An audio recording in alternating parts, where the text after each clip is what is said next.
Everyone, ITech welcomes all the participants for today's National Distance Learning Seminar Series. Today's topic is Newer Initiatives for Management of TB in PLHIV at ART Centers, and speaker is Dr. Reshu Agarwal. Dr. Reshu Agarwal is currently working as Public Health Specialist for Care and Support with Center for Disease Control. She has nearly 10 years of experience in designing and implementing national health programs. Previously, she had worked as Program Officer with NACO and assisted the ART program in the scale-up and in designing decentralized models for ART service delivery. She had also worked with Central TB Division as Program Manager for RNTCP and supported the program in strengthening HIV-TB component and community systems for TB. We welcome you, Madam, for today's NDLS. I would request Dr. Reshu to take over the session now.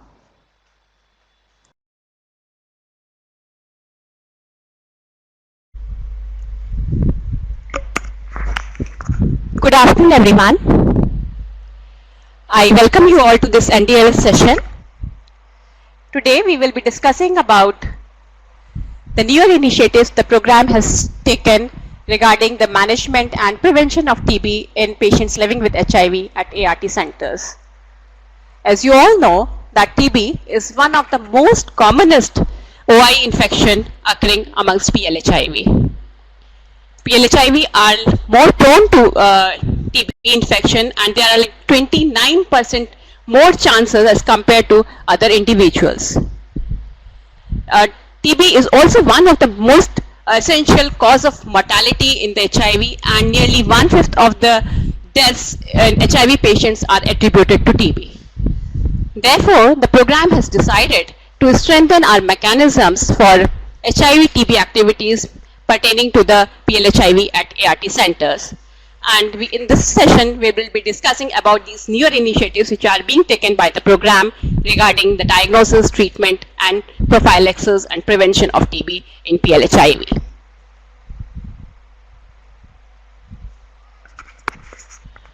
As you all know, that there are basically 4 common strategies for prevention and management of TB in patients living with HIV, which are basically intensified case finding with provision of daily ATT, early initiation of ART amongst PLHIV, INH prophylaxis for prevention of TB in PLHIV, and practice of airborne infection control measures at the ART centers or the other healthcare facilities where the patients usually visit. In this regard, you know that NACO has already expanded the criteria for ART initiation amongst PLHIV, and now all the patients who are below the CD4 500 are eligible for ART. In addition, there are other groups which are eligible for ART irrespective of the CD4 counts, which comprises of HIV-TB patients, pediatric patients, pregnant and breastfeeding mothers.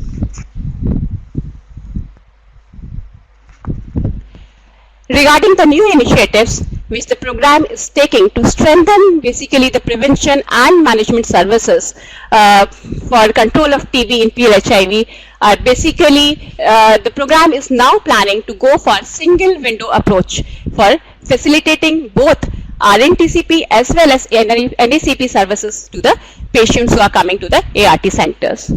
In this regard, these single window services basically comprises of intensified case finding, use of better diagnostic tools for diagnosis of TB, which means that all patients will now who are living with HIV will now be subjected to CBNAAT testing for the diagnosis of TB, provision of INH prophylaxis for TB prevention, also the rollout of daily TB regimen for the patients who are living with HIV, and ICT-enabled support for maintaining the adherence in these patients.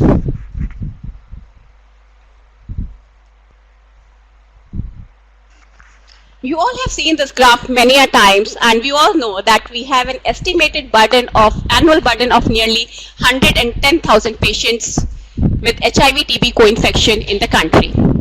We have a very good mechanism for HIV-TB collaboration in the country. But despite of our best efforts, we are not able to diagnose nearly 60% of the patients who are co-infected. And you all know that most of these patients, we have nearly like 1.4 million patients who are registered with the ART centers. So most of these patients are registered with the ART centers, and if we actually strengthen our case finding at the ART centers, we will be actually able to bridge this gap. For this, the program has now recommended for intensified case finding at the ART centers.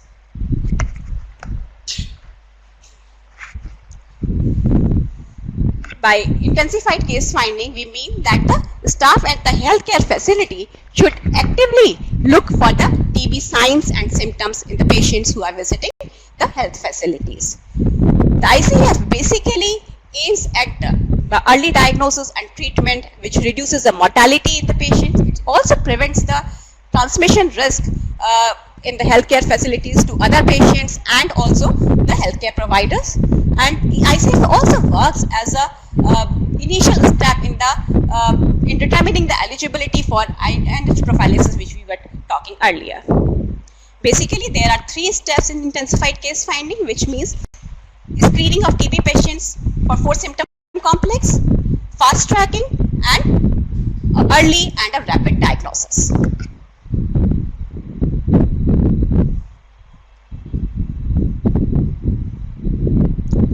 We have done trainings of all the ART centers on 4 symptom screening. So for screening TB, there are basically diagnostic algorithm which comprises of 4 symptoms, which are cough, fever, weight loss, and night sweats in adults. And for pediatrics, it's basically instead of weight loss, it is poor weight gain, and night sweats are not considered in pediatric population, but it is the history of contact with a TB case. So as far as the sensitivity of this screening tool is considered, this screening tool is basically 85% sensitive. That means if we use these screening tools in our ART centers and we have an estimated burden of say 100 patients who are co-infected with TB in the ART center, with this tool we will be able to at least find 85% of them or 85 of them. Secondly, this tool has a very high negative predictive value, which is as much as 98.5%, which translates into, which means basically that if the patients are not having any of these 4 symptoms, that means there are 98.5% chances that these patients are unlikely to have active TB. So this is a very good negative predictive value in terms when have to consider the patient for INH prophylaxis, about which we will discuss later in the slides.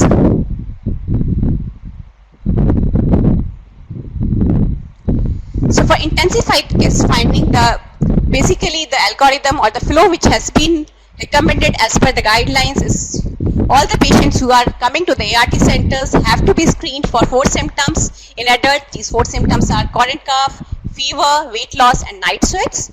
So if the patient is having any of these symptoms, then the patient has to be investigated for TB. That means that patient is likely to have TB, and if he does not have TB, then he has to be considered for other alternative diagnosis, and then even after that, if the patient is not diagnosed with TB, then the patient can be considered for IPT.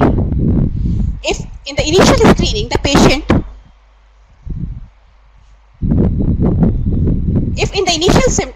if the patient is not having any of these 4 symptoms, in that case the patient can be assessed for IPT. If there are no contraindications for IPT, then such patients can be started for IPT, and if there are any contraindications, then we should not start IPT. We will discuss about IPT in the later slides.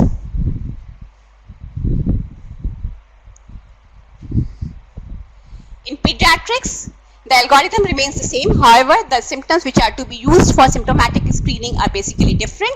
So you have to use poor weight gain and contact history with the TB case in addition to fever and current cough. So we talked about in intensified case finding that there should be early and rapid diagnosis for the patients who are living with HIV for TB. Now, as per the program guidelines, CBNAAT is the preferred diagnostic technique to be used for TB diagnosis in the patients living with HIV.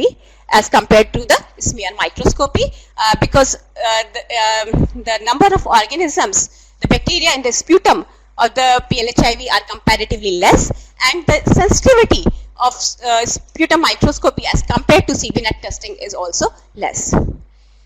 CBNAAT testing has also advantages in increasing the yield of TB in PLHIV. It also detects rifampicin at the same instance, so you can detect if the patient is suffering from DRTB from the very beginning and start the patient on appropriate treatment. And there are very minimal biosafety requirements, so this equipment can be actually set up in any settings and it can be used.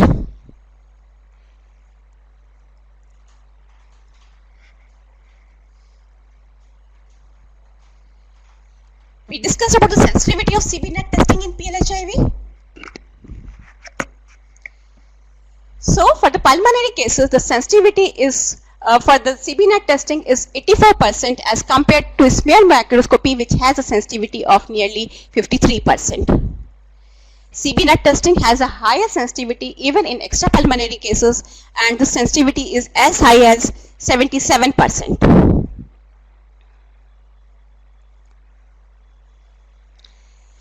This is basically a slide from an Indian study where the patients with presumptive TB HIV patients with presumptive TB were subjected to both kind of diagnosis, that is smear microscopy and the CBNAAT testing, and it was found that if CBNAAT testing is done, then the yield or the detection of TB increases by 2-fold in PLHIV, and that is across all the age groups, both the genders, and irrespective of the geographic areas. So this is a well-established fact that if we use CBNAAT testing instead of smear microscopy in patients living with HIV, we will be able to detect them early, and CBNAAT is basically a better diagnostic tool when compared to smear microscopy.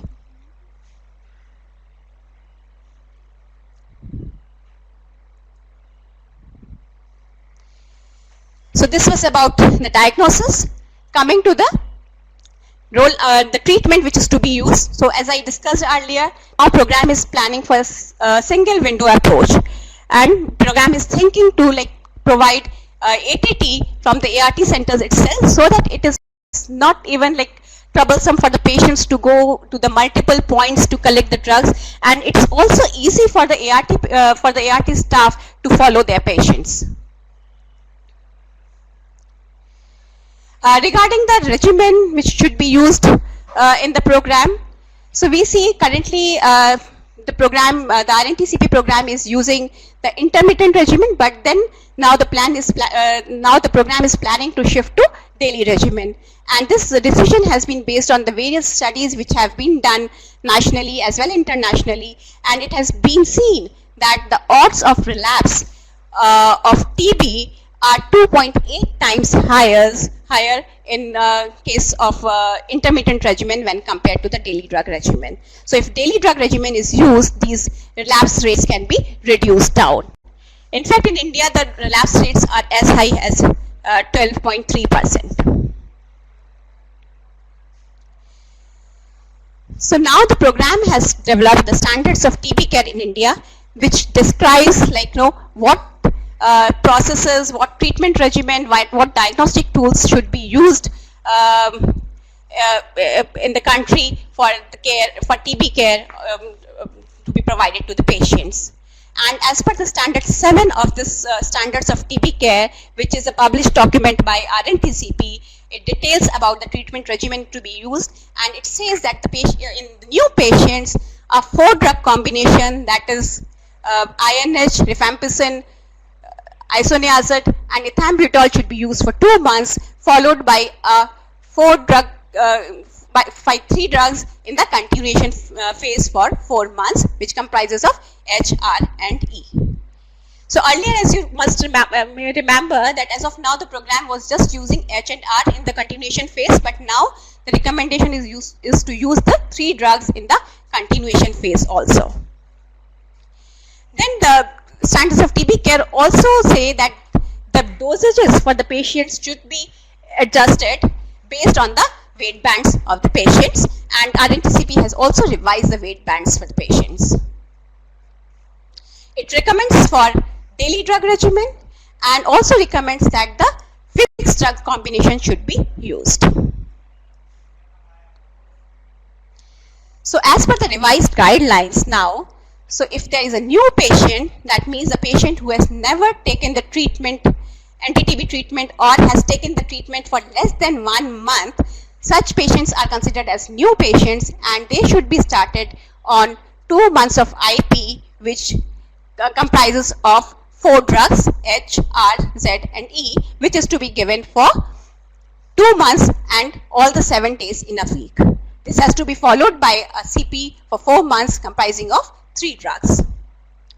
All previously treated cases, that means the patients who have received the treatment earlier for more than 1 month, they should be started on 5 drugs for 2 months, which consists of streptomycin also, then continued for 1 month with 4 drugs, and then followed in CP with 3 drugs for 5 months.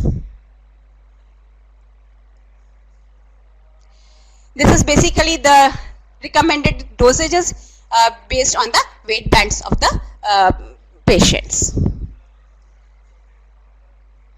So as we discussed, now the standards of TB care, they recommend for the usage of fixed drug combinations. So earlier for the TB treatment, the separate drugs were available, but now the fixed drugs combinations will be used, and the people who work in the ART centers are very well aware that what are the advantages of the fixed drug combinations. So the fixed drug combination, the pill burden goes down, it's very easy for the patient to accept, the adherence increases, and patients do not selectively avoid one drug which they think that it's not it's causing some side effects to them, and it's easy to handle also to give the supply chain, the logistic, the inventory management is also easy, and then the risk for monotherapy also decreases.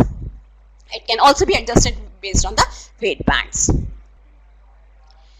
This is basically the strip of the 4 drug combination or the 4 FDC which is available in the program. It has all the 4 drugs. This is adult 4 FDC.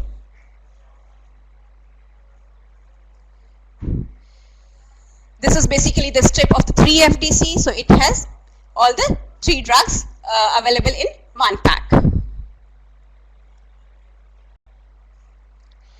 So as I discussed earlier, now RNTCP has revised their weight bands. So now there are basically 4 weight bands. The weight band 1 is basically 25 to 39 kg, weight band 2 is 40 to 54 kg, weight band 3 is 55 to 69 kg, and weight band 4 is basically more than 70 kg.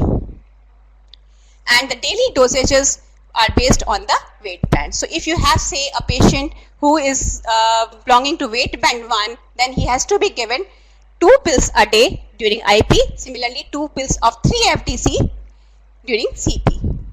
A patient belonging to weight band 3, that is 55 to 69 kg, has to be given 4 pills a day of 4 FDC during IP and 4 pills of 3 FDC during CP.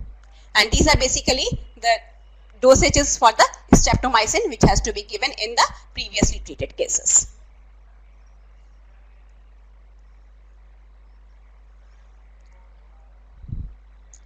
This is basically a ready reckoner for the ART drug dispensation at the ART centers, and as we discussed, we have 4 categories. We have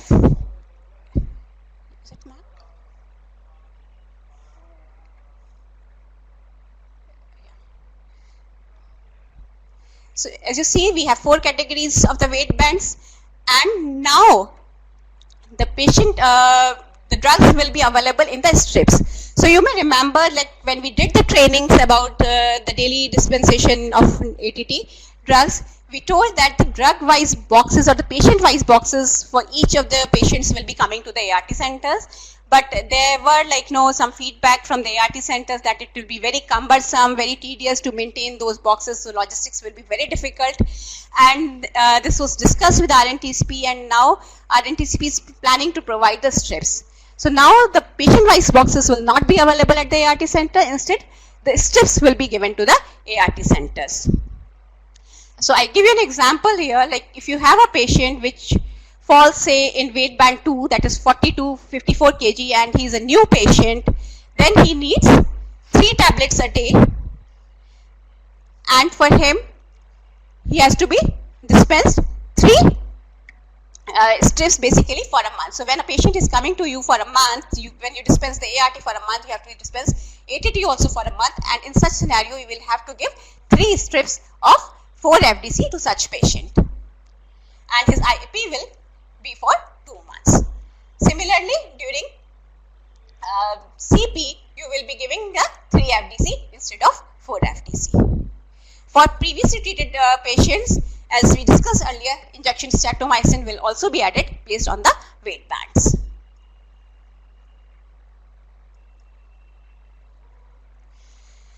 For the pediatric ATT, so even for the pediatrics now the dispersible fixed drug combinations will be available, but here in pediatrics ethambutol does not come in combination with rifampicin and isoniazid. So therefore you will have, like for IP you will have a 3 drug combination and ethambutol has to be given separately. Similarly for CP you will have a 2 drug combination and then ethambutol has to be given separately.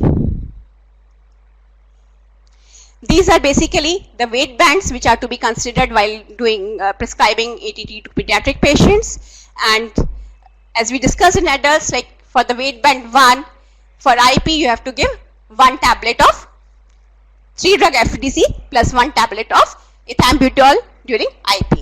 Similarly in CP you have to give 1 tablet of H&R and 1 tablet of ethambutol during CP.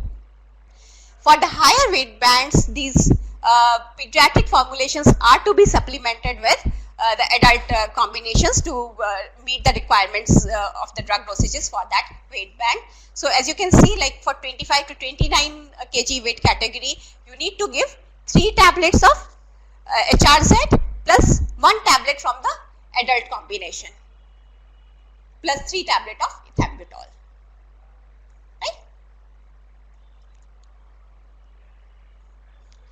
So we have discussed about the technical issues, about the screening, about the diagnosis, and also about the treatment regimen which should be used for these patients.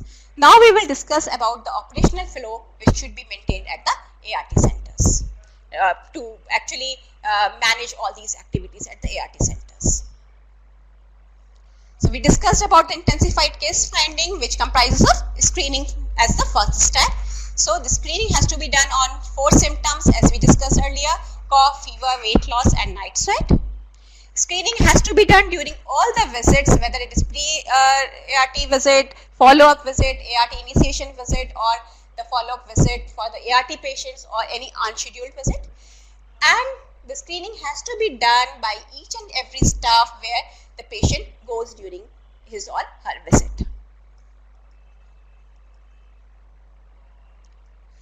So the screening will start from the care coordinator, who is the first point of contact for the patients at the ART centers. So care coordinator will do the initial 4 symptom screening, and based on the screening he will mark the patient as 4S positive or 4S negative, and this has to be documented in the patient visit register and the green book. So patient who is having any of the 4 symptoms has to be marked as 4S negative, and the patient who is not having any symptoms has to be marked as 4S negative. So here you please note that even if one of the symptoms is present, then also the patient will be considered as 4S positive. All the patients who are 4S positive have to be fast tracked, so they will be referred directly to the staff nurse, who will do further assessment of these patients and use a very detailed stamp for screening these patients. If these patients are 4 symptom positive, then these patients will be referred to the medical officer, who will mark the 4 symptom status of these patients, who will finally ascertain the 4 symptom status and mark the status in the remarks column of the white card.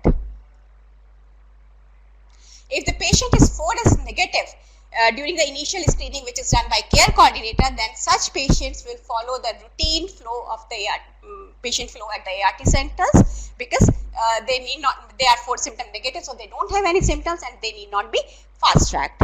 We will discuss about the flow of these patients in later slides.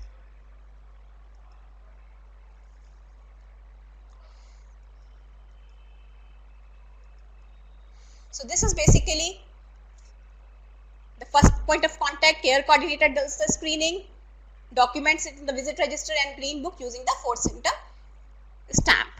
Then the nurse does the further detailed screening and documents that in the green book of the patients using a detailed stamp which has each of the symptoms indicated, and she has to put tick against the symptom which the patient is having.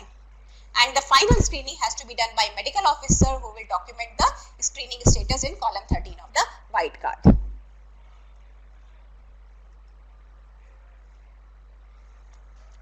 Now, if the doctor finds that the patient is 4 symptom positive and he thinks that the patient should be like referred for further TB diagnosis, then he will refer these patients back to the staff nurse for filling up the lab referral form and to guide them.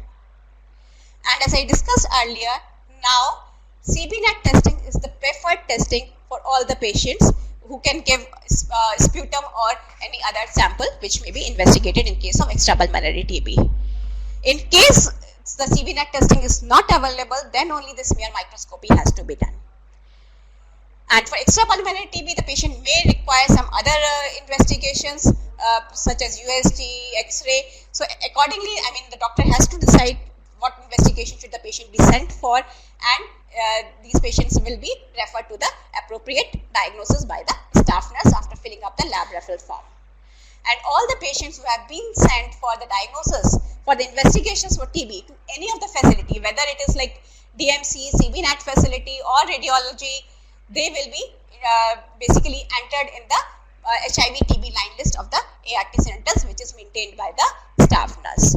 So this HIV-TB line list, which is being maintained by the staff nurse from quite a long time now, will be continued. So there is no, no change in this document, but then there are some changes in the column. Some columns have been added in this line list. So this revised line list will be circulated to the ART centers.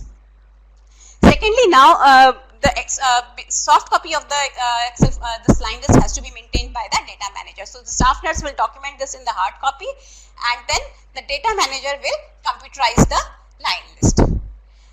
This is also recommended that the ART centers now maintain an annual line list, so that the patients who were like diagnosed, who were referred for TB diagnosis in the previous month, or who were diagnosed for TB in the previous months, can also be followed up in the later months, and we don't miss on any of the patients. So as we discussed, nurse will basically fill up the referral form for sending the patients for the TB diagnosis, and then also instruct the patient that when should the patient come back based on the availability of the report. And here I'll also like to discuss, like for CBNAAT testing, for PLHIV, only one spot sample is required. So there are like confusions in the field, like for CBNAAT testing, how many samples are required, whether a morning sample is required or not. So now, as per the revised guidelines for CBNAAT testing, only one sample is required. And for sputum microscopy, in cases like CBNAAT testing is not available, then smear microscopy has to be done. And in such cases, 2 samples are required, and these samples need to be spot samples. So the earlier guidelines were like 1 spot sample and 1 morning sample, for which the patient had to come the next day again. Now the guidelines have been simplified, and the patient can give both the samples at the interval of 1 hour and can go back home. So now once the patient has been sent for the investigation, then the CBNAAT or the DMC lab technician will perform the test and will report the result back to the ART center. So it is encouraged that whenever a referral is being sent to the lab, ART centers should indicate the patient pre-ART or ART number on the referral form, and they should also indicate the mail ID of the ART center, so that the DMC technician or the CBNAAT technician can send back the report to the ART centers.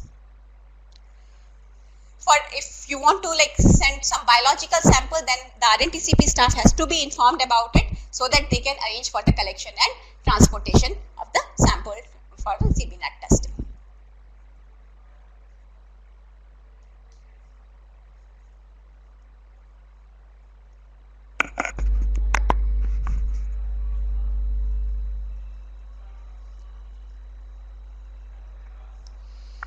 So when the investigation results are available, then based on the lab report or on the clinical investigations, now the MO at the ART centers can establish the diagnosis for TB.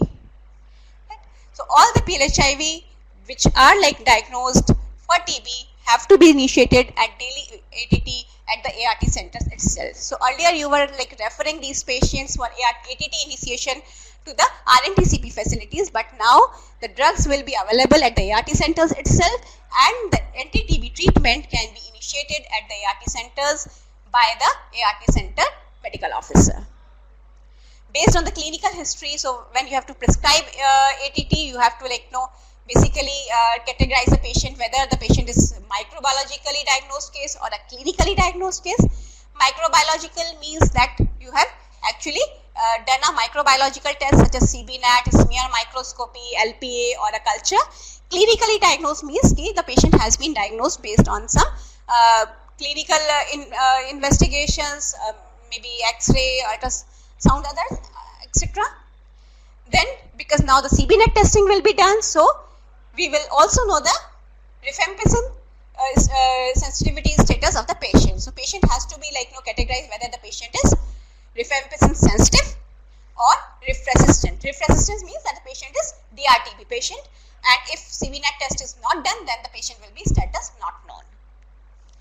And then for prevention of what sort of treatment has to be given, whether Cat 1 or Cat 2, one should also know the previous history of TB treatment in such patients. Now the ART centers will, based on all these criteria, ART centers will initiate the ATT at the ART centers and document the same in the white card of the patient. So all the details regarding the diagnosis and the treatment have to be documented by the medical officers in the white card of the patient.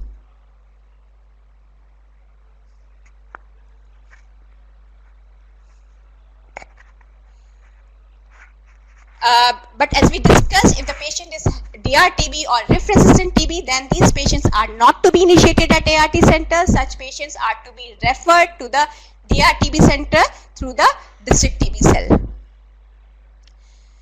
For ART, the existing guidelines, whatever the national guidelines are for ART initiation, continuation, modification in HIV-TB co-infected cases are to be followed. So there is no change in the guidelines. So you have to basically abide to the NACO guidelines about the ART. The daily ATT, basically when we say 1 month duration, it is basically 28 days. So at 1 month, when you're doing a dispensation for 1 month, that means you will be giving the drugs for 28 days to the patients, and therefore patient needs to come back to you to collect the drugs for the next month after 28 days. So you are requested to give them a due date of 28 days, not of 30 days. So it has to, the due date has to be based on the ATT, not based on the ART if the patient is both on ATT and ART. And when you finish up the treatment, ATT treatment, then all the leftover pills have to be adjusted.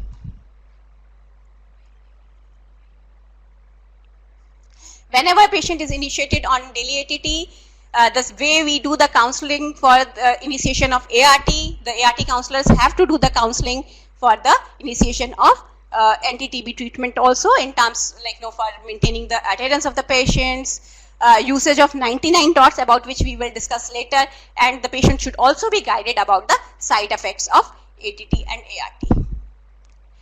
ART. Now there is a new basically a format which is being introduced at the ART center. So when the ART centers initiate ATT, they have to maintain a TB treatment card which has to be prepared by staff nurse in 2 copies. 1 copy is to be kept by the ART centers, and 1 copy is to be handed over to the patient for the follow-ups in the field. So the patient will be followed up in the field by the RNTCP staff, and then in the patient's copy, that RNTCP staff will actually write about the follow-ups which are being done at the field. Patient is also to be issued with TB ID cards.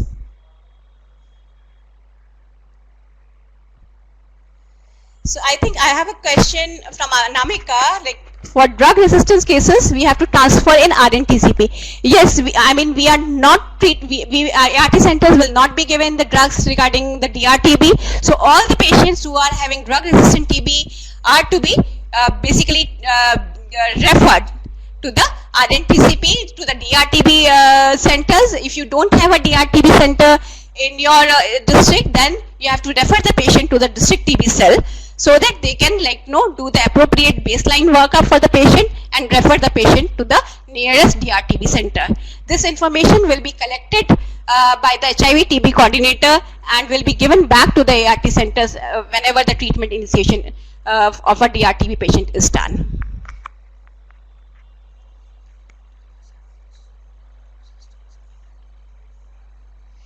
So there is a question about what all samples cannot be processed in the CBNAAT testing.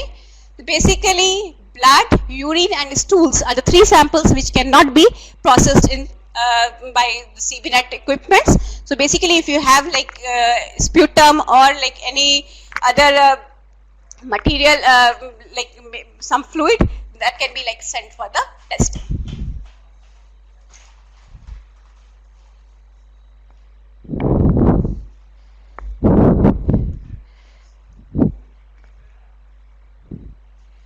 I hope the voice is clear now.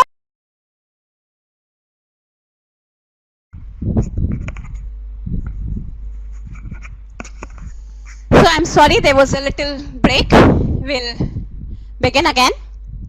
So as I discussed in the earlier slide, TB treatment has to be initiated at the ART center, and the ART centers need to maintain the TB treatment card for the patients.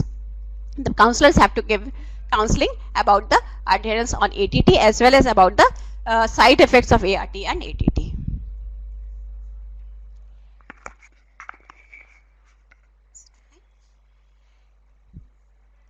Now, as you all know about the registration of TB patients, so the registration of the TB patients will be done by the RNTCP staff.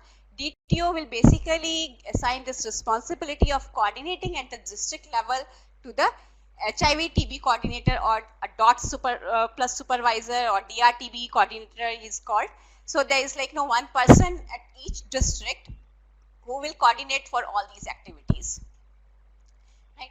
So now you have to basically exchange your line list with the HIV-TB coordinator on a weekly basis, because most of the information about the TB diagnosis and treatment will be available at the ART centers, but the follow-up of the patients who have been initiated by the ART center has to be done by RNTCP staff in the fields. Therefore, it is very important that we give timely information to HIV-TB coordinator so that he can actually coordinate with the local STS or TB-HV worker of the TU where the patient is residing, and the follow-up of the patient can be done as per the RNTCP guidelines. So once you have shared this information, the HIV-TB coordinator will coordinate with the STS or TB-HV of the concerned TU to register that patient and to do the follow-ups of these patients, and also to identify a treatment supporter for these patients.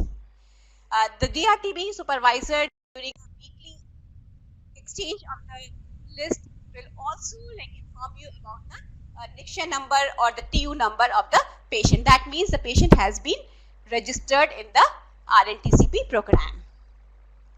Basically, NICSHA ID is this is basically the web-based platform for the RNTCP program, where they upload or they collect all the data of TB program.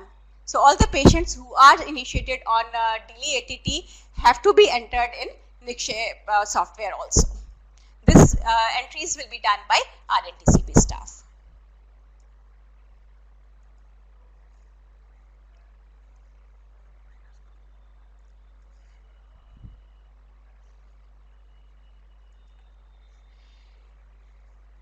Then treatment support and adherence, as we discussed, that the initial counseling will be done by the counselor at the ART centers. Then the follow-up counseling will also be done by the healthcare workers or the RNTCP staff in the field.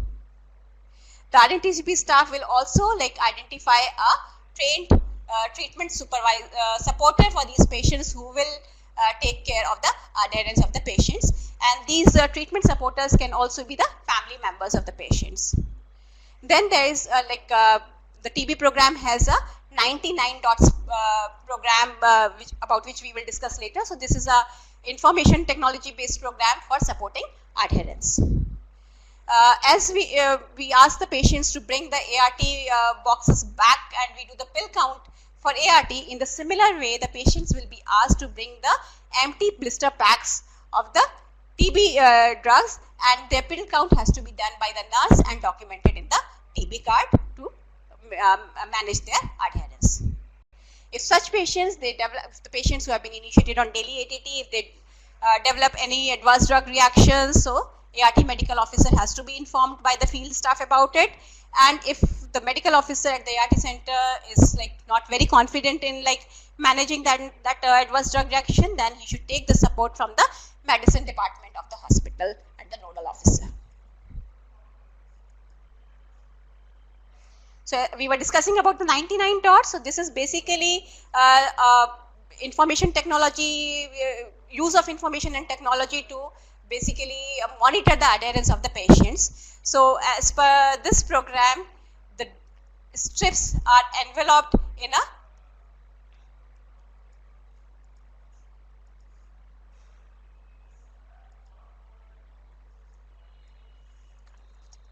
so these strips are basically enveloped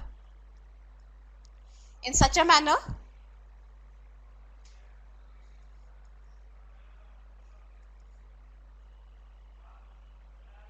so this envelope at the back has these symbols and the arrow signs for the patient to take the drugs. So this is an example of a case where a patient belongs to weight band 1 and he has to take 2 pills a day. So in this case, a patient is required to take 2 pills, and when he opens the second pill, he will have this a number which is displayed at the back of the envelope, and he has to give a call to this number. So if the patient gives call to this number, that means that patient has opened his blister pack or the strip and has perhaps taken the drug. So this is a way of monitoring the adherence in patients. This program gives you gives reminders to the patients also if they miss on some doses. It also gives alerts to the providers if their patients are missing on the doses, and it also gives analytics for the program managers and supervisors, what is happening with the patients, how many doses have been taken by the patients. So this kind of adherence notes will be available. If the patient is registered in the system, then you will know somebody visited this patient, what happened, why is he not taking the drugs. Similarly, at the end of the month, you can see what was the adherence of the patient. So green means the patient has taken the drugs, red means the patient missed on the drug.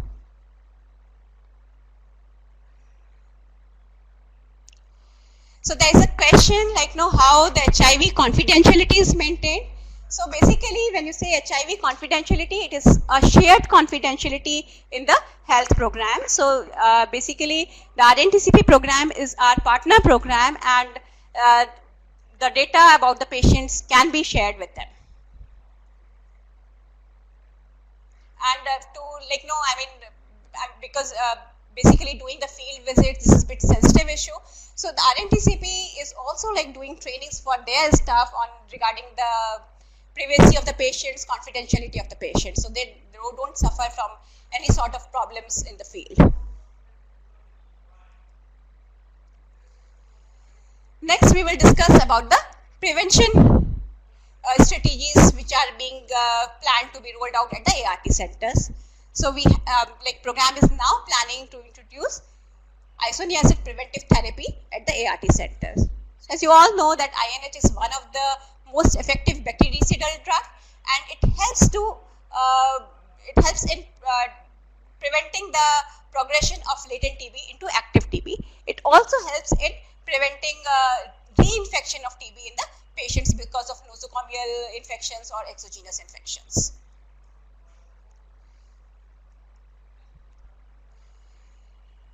So the data, the studies show that if we use ART and IPT together in patients living with HIV, then the risk of TB of getting TB in such patients reduces a lot, which is like it reduces by 80 to 97% as shown by different studies, as you can see in the blue column on the right side.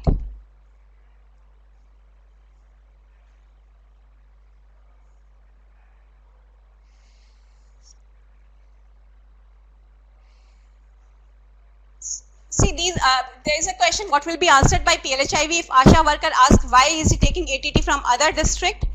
So basically the ATT will be initiated at ART centers, but then the registration of the patient will be done in the TU where the patient is residing. Right? I hope that answers your question.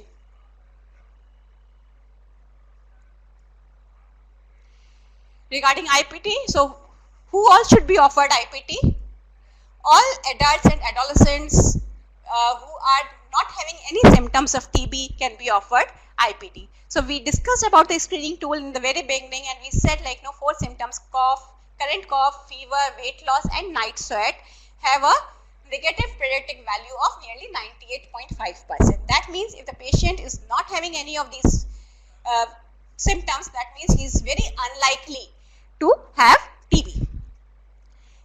And similarly in children, the children who do not have any poor weight gain, fever, current cough, or history of contact with a TB case are unlikely to have TB, and they should be considered for IPT.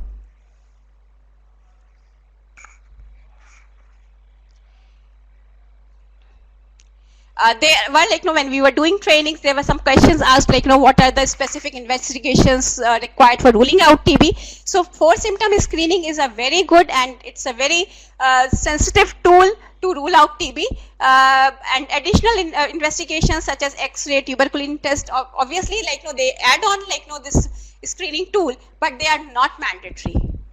And please note that IPT is not an emergency, so if you are not very confident of outruling a TB in patient, you may wait for some time, and and if you think that the patient might have TB, you can subject the patient based on the appropriate investigations which are required to outrule TB or to establish the diagnosis of TB. So the patient, there are some contraindications for also for initiation of IPT. So basically the patients who are having active TB currently should not be given IPT. The patients with hepatitis, peripheral neuropathy are not to be given IPT, and the patients who are contacts of MDR-TB. So if they have a history of contact with an MDR-TB patient, or the patients who have themselves completed a DR-TB treatment are not eligible for IPT.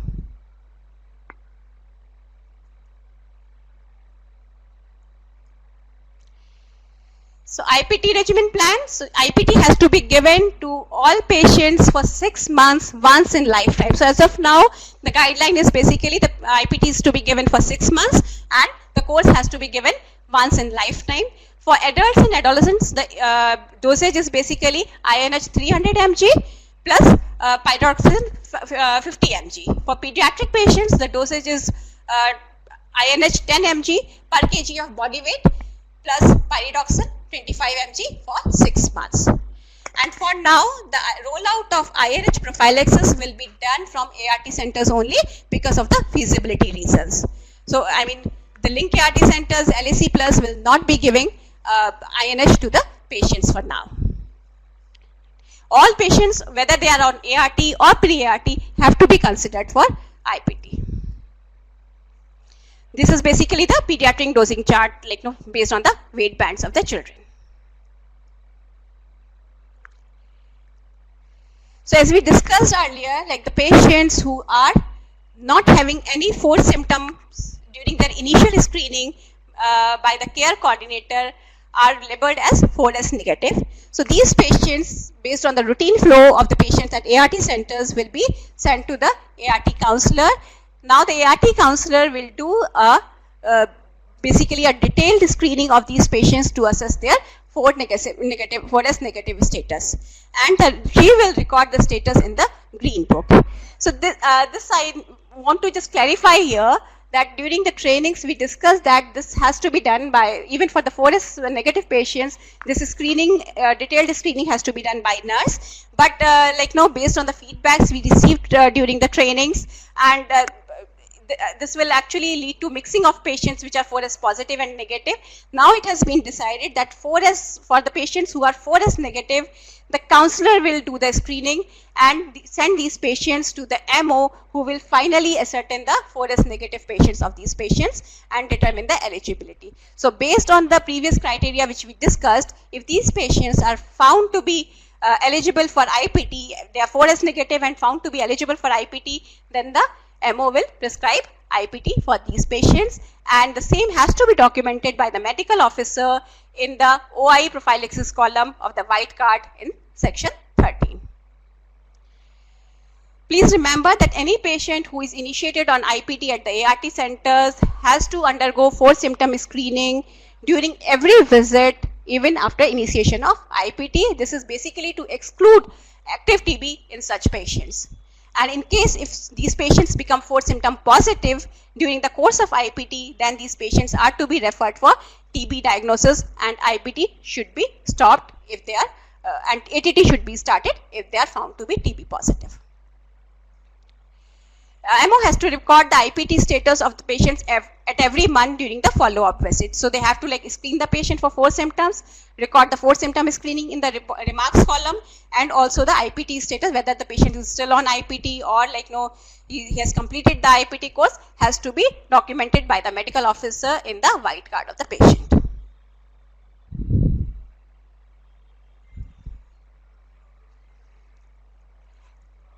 So there are some special scenarios where we were during the trainings asked what is to be done in those scenarios.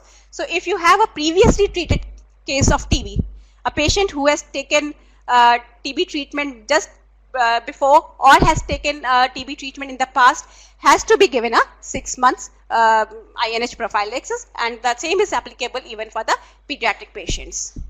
IPT can be given with the ART, but then ART should not be delayed for completing or starting the IPT.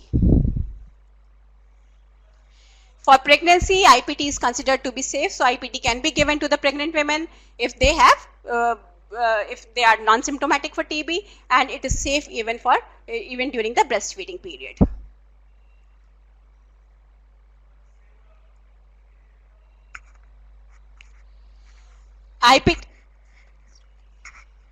IPT in children who are born to microbiologically confirmed TB mothers.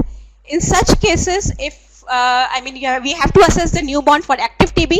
If active TB is not found, then IPT can be given, but then IPT is not emergency in such cases. And as we discussed earlier, IPT is not to be given to the context of MDR cases, and it is not to be given to the patients who have completed a DR-TB treatment previously.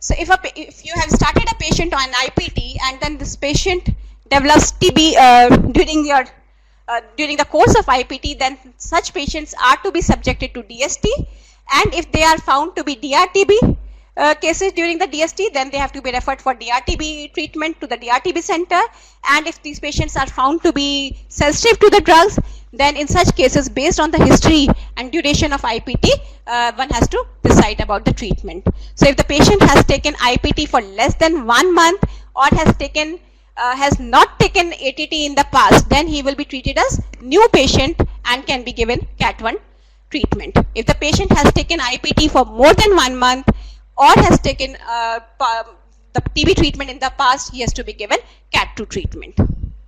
If the patient develops TB after the IPT treatment, then IPT is not to be considered as a history of previous treatment, and patient has to be initiated based on the previous history and the rifampicin resistance pattern.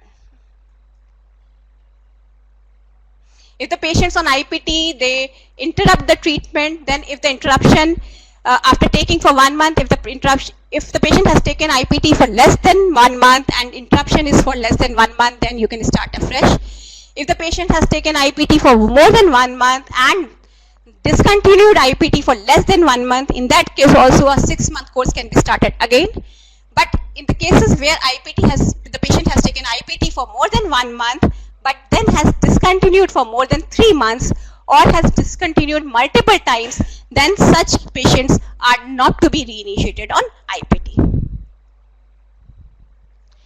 So the other preventive aspect at the ART centers are basically the airborne infection control measures.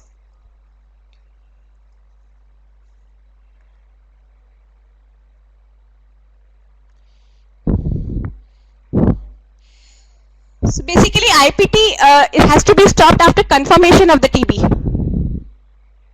If the patient on IPT develops TB, develops symptoms.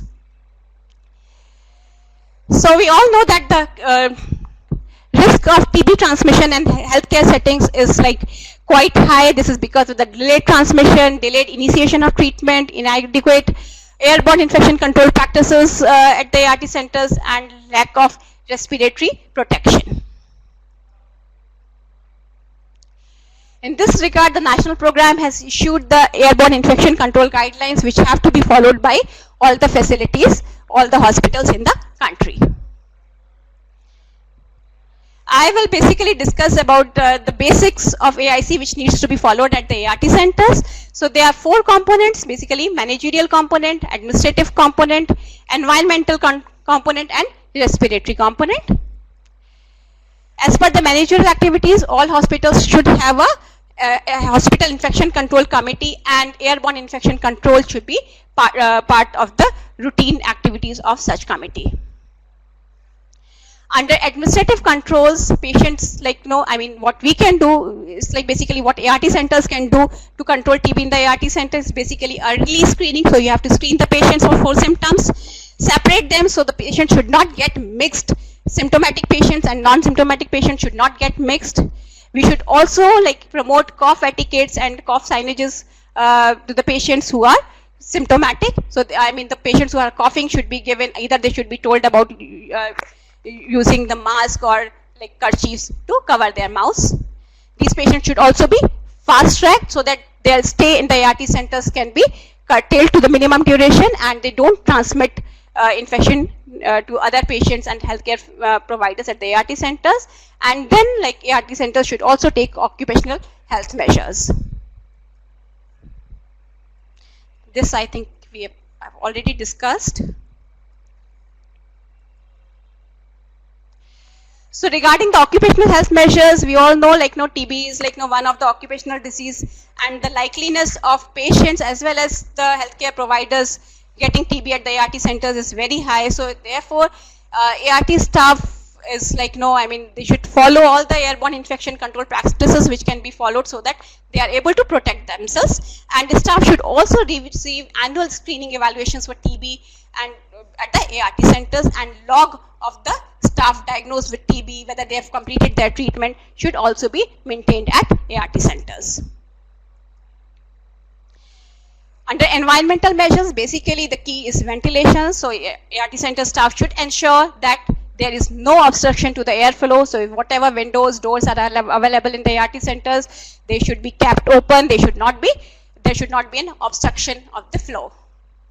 So these are some of the pictures which you see, half the window is open, half is closed. So these kind of window shutters should not be used in the ART centers. Windows should not be kept closed. And healthcare staff should also keep watch on the basically the arrangement of the patient and staff sitting at the ART center. So the healthcare staff should not be sitting in the way of the airflow. So this is not a recommended sitting arrangement, but the staff should sit based on this arrangement. So to sum up, we discussed about the TB prevention and TB management at the ART centers. Considering all the steps of TB prevention, basically screening, segregation of the patients, fast tracking, and also the management which is required, INH prophylaxis and TB treatment to the positive patients. This is the algorithm which the program recommends now. So all patients who are coming to the ART centers should be screened at each visit. The screening should start by care coordinator. If the patient is found to have any of these 4 symptoms, then the patient should be directly sent to the staff nurse for a detailed screening. If the staff nurse finds these patients to be 4 symptom positive, then they are to be referred to the SMO. The SMO will determine whether the patients are to be referred for TB diagnosis, and then these patients should be referred for appropriate investigations. If the patient has been diagnosed with TB, then appropriate TB treatment has to be given to the patient. So if the patient is RIF sensitive, then, and having no history of TB treatment in the past, then Cat1 treatment has to be given. If the patient is RIF sensitive and also has a history of TB treatment in the past, then Cat2 treatment has to be given. The patients who are RIF resistant are to be referred to the DRTB center. The patients who under the initial screening who are diagnosed to be 4 symptom negative, then these patients are to be they have to follow the routine SOP, and they are to be referred to the counselor. Their routine 4 symptom screening has to be done by the counselor, and then these patients will be sent to the medical officer, who will consider them for IPT if they are not having a active TB. So with this, I think I'm done with my talk, but there were some questions in between, which I think I can take now.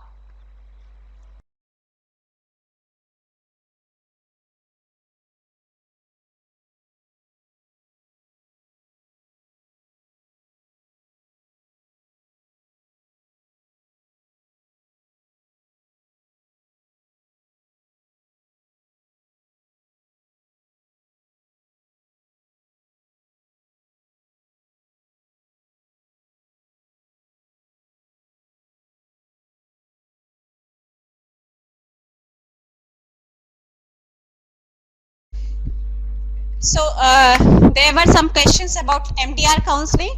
So basically, the patient who has been diagnosed with drug-resistant TB has to be referred by the ART staff to the DRTB center through the district TB cell, and the counseling of such patients will be taken care by the MDR counselor, which is available at the DRTB center. There were questions about the logistics of the drugs. So by what time these drugs will be available? So you will be receiving a detailed OM in this regard, when this implementation or when the rollout has to happen. But likely in the month of October, you will receive the drugs for daily anti-TB treatment also, and for INH prophylaxis also. Then there was a question whether the IPT can be started at link ART centers. So for the feasibility reasons, for the practical reasons, IPT is not to be initiated at link ART centers for now. So basically those patients can be in a rotatory manner, they can be asked to come to the ART centers. But you don't ask all the patients who are at the link ART centers at one go, but whenever these patients come to the ART centers for their 6-monthly follow-up, during that visit you can basically do screening for the symptoms and initiate these patients on IPT. So I think with this I have covered the questions which were asked. I'll thank you all for your patience listening. Thank you very much.